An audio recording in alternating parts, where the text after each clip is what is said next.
Hello बच्चों, welcome back to study campus. Study campus के YouTube channel आप सभी का स्वागत है। और हम कर रहे थे class 12th partnership chapter number first. NPO की बात नहीं करूंगा, chapter first fundamental of partnership, जिसमें मैंने आपको बताया था कि 3 टॉपिक है हमारे। पहला टॉपिक जो है वो है बेटा profit and loss appropriation account. दूसरा है हमारा पास्ट एडजस्टमेंट। और लास्ट में है हमारा गारंटी टू प्रॉफिट। अभी हमने लास्ट की वीडियोस में ये टॉपिक कंप्लीट किया है। आज टॉपिक की बारी है पास्ट एडजस्टमेंट की। तो चलिए सीखते हैं पास्ट एडजस्टमेंट होता क्या है। बेटा अगर हम बात करते हैं पास्ट एडजस्टमेंट की, तो ये कहीं ना कहीं हमें ये बताता है कि पार्टनर्स ने पहले अपने पास्ट में या पिछले कई सालों में कुछ गलतियां ऐसी कर दी थी जो कि उनको नहीं करनी चाहिए थी। अब वो उसको ठीक करना चाहते हैं। तो ऐसे में हमारे सामने जो टॉपिक आता है वो आता है पास्ट एडजस्टमेंट का। एडजस्टमेंट का मतलब ही ये होता है कि पास्ट में आपने कोई भी गलती की हो उसको हम अब एडजस्ट करेंगे, मतलब उसको ठीक करेंगे। तो गलतियां कितने कितने टाइप की हो सकती हैं। अगर आप अकाउंटिंग की बात करो तो 11th क्लास में आपने रेक्टिफिकेशन ऑफ एरर किया था, लेकिन यहाँ पे जो गलती है वो गलती है पार्टनर्स से रिलेटेड। मतलब आपने पार्टनर्स को या तो इंटरेस्ट में कैपिटल दिया नहीं जो कि देना था, या फिर आपने ज्यादा दे दिया कम देना था, या आपने कम दे दिया ज्यादा देना था। कि आपको जो देना था आपने वो नहीं दिया, आपने या तो ज्यादा दे दिया या तो आपने कम दे दिया, या फिर आप टोटली भूल ही गए देना। तो 3 तरह की गलती होती है। तो गलतियां हैं हमारे पास यहाँ पे इंटरेस्ट ऑन कैपिटल से रिलेटेड, या पार्टनर की सैलरी से रिलेटेड, या फिर पार्टनर को कमीशन देना भूल गए इससे रिलेटेड, रिजर्व बनाना भूल गए। ठीक है, तो इस तरीके की गलती है जो आपके सामने यहाँ पे देखने को मिलेगी। इन सभी गलतियों को हमें ठीक करना है, लेकिन एक बहुत बड़ी जो गलती है बेटा वो है गलती प्रॉफिट की। आपने प्रॉफिट आप गलत रेशियो में अगर प्रॉफिट को बांट देते हो तभी प्रॉफिट वाला जो टॉपिक है वो हम लेते हैं। प्रॉफिट का जो टॉपिक बहुत इंपॉर्टेंट है। प्रॉफिट को कंसीडर हम सब तभी करेंगे जब आपने गलत रेशियो में बांटा, अदरवाइज प्रॉफिट को आपको लेना ही नहीं है। इसकी याद रखना। इसको आप कब लोगे बेटा, जब आपने रॉन्ग डिस्ट्रीब्यूट किया हो पार्टनर्स में। अदरवाइज हम इसको नहीं कंसीडर करेंगे किसी भी क्वेश्चन में। आप अगर profit and loss account partnership देखते हो तो पार्टनरशिप के अंदर आपको देखने को मिलेगा कि उन्होंने जो सॉल्यूशन जो किया है वहां प्रॉफिट को जिक्र हर बार करते हैं, लेकिन आपको प्रॉफिट को हाथ नहीं लगाना तब तक जब तक प्रॉफिट आपने गलत रेशियो में ना बांटा हो। बाकी ये जो कमियां हैं, ये जो गलतियां हैं, इसको हम ठीक करेंगे। मैं फिर बताऊं, ये जो 3 गलती है, रिजर्व की भी गलती हो सकती है। जैसे जैसे क्वेश्चंस करते जाएंगे वैसे बेटा टफ क्वेश्चन आते चले जाते हैं। तो जैसे भी टफ क्वेश्चन आएंगे, क्योंकि एक ही वीडियो में सारी चीजें समअप करना बहुत मुश्किल होता है, तो ऐसे में बेसिक चीजें मैं आपको बता देता हूं। लेकिन जब आप क्वेश्चंस करोगे और अगर आपको कोई प्रॉब्लम आती है, जो कि डेफिनेटली आपको आएगी, तो आप मुझसे कमेंट करके आप मुझसे पूछ सकते हैं अपने डाउट। मेरे पास जितना भी टाइम होगा, जैसे भी टाइम होगा, मैं बिल्कुल आपकी हेल्प करूंगा उस डाउट को क्लियर करने में। तो अगर हम बात करते हैं इन 3 गलतियों की, तो बेटा ये 3 गलतियां हो सकती हैं। या तो आप ओमिट कर गए, मतलब आप भूल गए देना, या फिर आपने ज्यादा दे दिया, या तो आपने कम दे दिया। तो 3 तरीके से गलतियां हो सकती है, या तो देना भूल गए, ज्यादा दे दिया या कम दे दिया। तो इसको किस तरह से ठीक करते हैं वो देखते हैं। तो हम डायरेक्ट आप एक क्वेश्चन के ऊपर चलेंगे, उस क्वेश्चन को किस तरह सॉल्व करना है वो देखेंगे। बेटा क्वेश्चन को सॉल्व करने से पहले हम एक बार देख लेते हैं पास्ट एडजस्टमेंट के अंदर हमें करना क्या है। तो टॉपिक पहले लिख लेते हैं, पास्ट एडजस्टमेंट। इसके अंदर हमें बेटा करना क्या है, देखो सबसे पहले आप यहाँ पे एक फॉर्मेट बनाओगे जो कि होगा जर्नल एंट्री का। Debit, credit, particular, journal entry. मान के चलो कोई डेबिट होगा तो कोई क्रेडिट होगा, और बीइंग द नरेशन लिखोगे ये अमाउंट, एक ये अमाउंट आएगा। और इसमें जो जर्नल एंट्री आएगी उसके लिए हम एक स्टेटमेंट बनाते हैं। वो स्टेटमेंट बेटा कुछ इस तरह से देखने को मिलेगी आपको। मान के चलता हूं कि 2 ही पार्टनर है,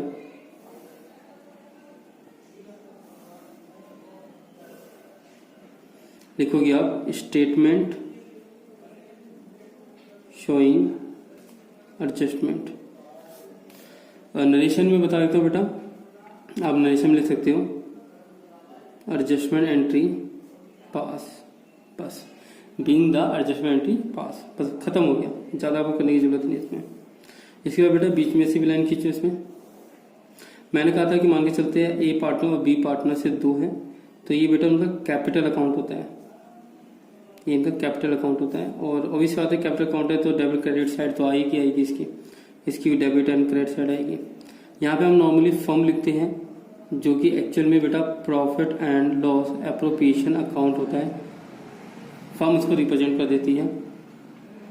यहाँ पे भी डेबिट क्रेडिट की प्रॉफिट लॉस एप्रोप्रिएशन अकाउंट को आपने ही बनाया है और हमने पिछली वीडियोस में भी हमने सीखा है कि किस तरह से हम बनाते हैं, तो उसमें भी बेटा डेबिट क्रेडिट दोनों साइड आती है, तो हमने यहाँ पे वही लिखा है। यहाँ पे आप लिख सकते हो बेटा पर्टिकुलर, यहाँ पे जो भी विवरण होगा वो हम यहाँ पे लिखेंगे उसके बारे में। अब मान के चलो जैसे एग्जांपल ले लेते हैं कि इंटरेस्ट में कैपिटल देना भूल गए, ध्यान सुनो, अगर भूल गए तो हम यहाँ पे लिखोगे इंटरेस्ट ऑन कैपिटल आईओसी, और अमाउंट मैं अपनी तरफ से कोई मान लेता हूँ। अब क्योंकि मान के चलते हैं कि हम देना भूल गए तो पार्टनर्स को जब हम देंगे तो वो उनके क्रेडिट साइड आएगा, क्योंकि पार्टनर्स को अगर हम कुछ भी देते हैं, लाइक उनको इंटरेस्ट दिया, उनको सैलरी दी, तो क्रेडिट साइड आता है। तो मान के चलते हैं 10,000 इसकी है और इसकी है 20,000 मान लेते हैं। इसका इंटरेस्ट में कैपिटल 10,000 है, इसका 20,000 है। अब इमेजिन करने की कोशिश करो बेटा, इमेजिन करने की कोशिश करो कि मान के चलो एक फर्म है, मैं यहाँ पे बना देता हूँ, मान के चलो एक फर्म है बेटा, ये बिजनेस है, ठीक है। ए और बी पार्टनर है इसमें, साल खत्म हुआ 31 मार्च आ गया, ठीक है, 31 मार्च आ गया। प्रॉफिट जो हुआ था, मान के चलो प्रॉफिट हुआ था 50,000 रुपये का प्रॉफिट हुआ था, और इनका प्रॉफिट शेयरिंग रेशियो जो है वो मान लेते हैं इक्वल है, 1:1 है। और इंटरेस्ट ऑन कैपिटल देना जैसे हम भूल गए, तो ये जो प्रॉफिट हम एज इट इज बांट देंगे इनमें, तो ए के हिस्से में और बी के हिस्से में कितना कितना प्रॉफिट जाएगा बेटा, 25,000 और 25,000 प्रॉफिट चला गया। जबकि अगर हम देखें तो हमने यहाँ पे गलती क्या की, गलती हमने की कि हमने इंटरेस्ट ऑन कैपिटल को तो मेंशन किया ही नहीं, वो तो हमने दिया ही नहीं, हमने डायरेक्ट प्रॉफिट बांटा। तो ऐसे में जब इनको याद आएगा कि इंटरेस्ट ऑन कैपिटल तो आपने हमें दिया ही नहीं, तो वो क्या करेंगे, वो फर्म के पास जाएंगे और कहेंगे कि हमें इंटरेस्ट ऑन कैपिटल चाहिए। अब ध्यान रखो कि जो बिजनेस है उसने तो पूरा प्रॉफिट बांट दिया, अब बिजनेस के पास पैसा तो है नहीं, इंटरेस्ट ऑन कैपिटल कैसे होगा, कैसे दिया जाएगा। तो सबसे पहले ये कहा जाएगा कि ए और बी को जितनी भी इंटरेस्ट ऑन कैपिटल है पहले तो वो बता दो। तो अगर जैसे मैं मान के चलता हूँ, अगर मैं यहाँ पे बनाता हूँ profit and loss appropriation account, मान के चलते हैं debit side credit side. Interest on capital की बात करें, इंटरेस्ट ऑन कैपिटल ए और बी दिखाई दे रहा है, हाँ ए और बी। इंटरेस्ट ऑन कैपिटल जैसे मैंने ऊपर बताया 10,000 इसके है 20,000, तो कितना हुआ 30,000। तो बेटा यहाँ तो प्रॉफिट है ही नहीं, तो इसका मतलब क्या हुआ, इसका मतलब हुआ कि 30,000 जो है वो इसका मतलब लॉस है बिजनेस के लिए, क्योंकि बिजनेस का पैसा तो है नहीं। तो ऐसे में क्या होगा, और जब लॉस अगर फर्म के लिए है, अब फर्म कह रहा है कि भैया मैं तो खाली हूं, भाई मेरे पास जो पैसा था वो तो आपने ले लिया, हमें ये 30,000 रुपये कहां से लाऊं। ध्यान रखो क्योंकि ये लॉस है 30,000 रुपये, लॉस है बिजनेस के लिए, और बिजनेस का लॉस कौन डिस्ट्रीब्यूट करता है, पार्टनर्स। तो कहीं ना कहीं ये बात वही रहेगी कि पार्टनर्स को ही देना है और पार्टनर से ही लेना है, क्योंकि इसका जो 30,000 रुपये कौन मांग रहा है, 30,000 रुपये और बी मिलकर मांग रहे हैं।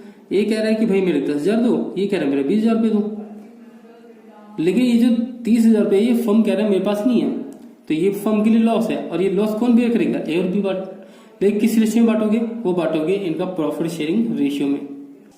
आई होप आपको समझ में आया हो कि अब पार्टनर अगर कुछ भी मांगता है फर्म से, तो अल्टीमेटली फर्म वो पार्टनर से ही लेकर देगा, क्योंकि फर्म अपने आप में पैसा जनरेट नहीं कर पाएगा उस टाइम पे। क्योंकि फर्म के पास जो पैसा था वो तो पार्टनर्स लेकर चले गए, तो ऐसे में फर्म दिखा देगा लॉस, कहेगा भाई मेरे पास तो पैसा है नहीं, तो वो लॉस कौन बांटेगा, ए और बी।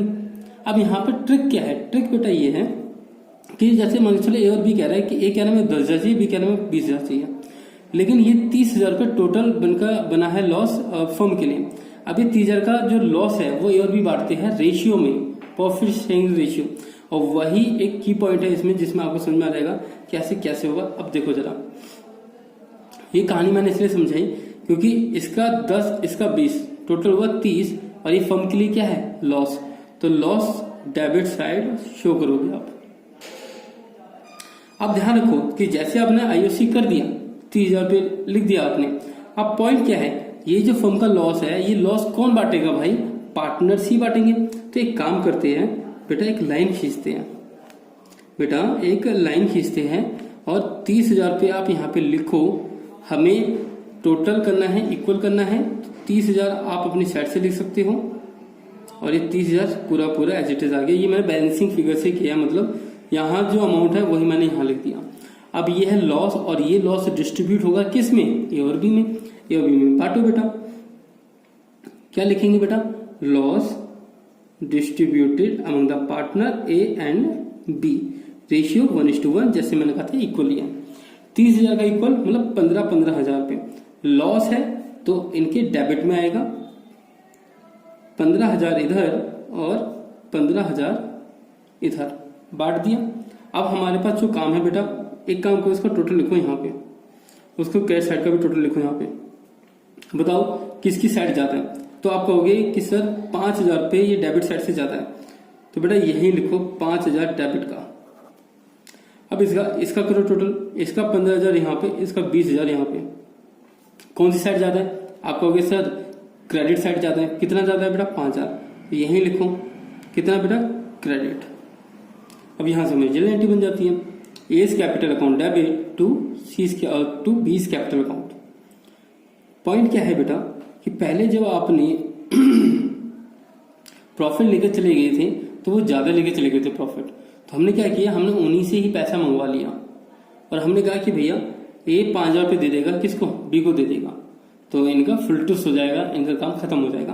तो यही हमें अब जनरल एंट्री में करना होगा। आप यहाँ लिखोगे as capital account debit to B's capital account, amount है बेटा 5,000।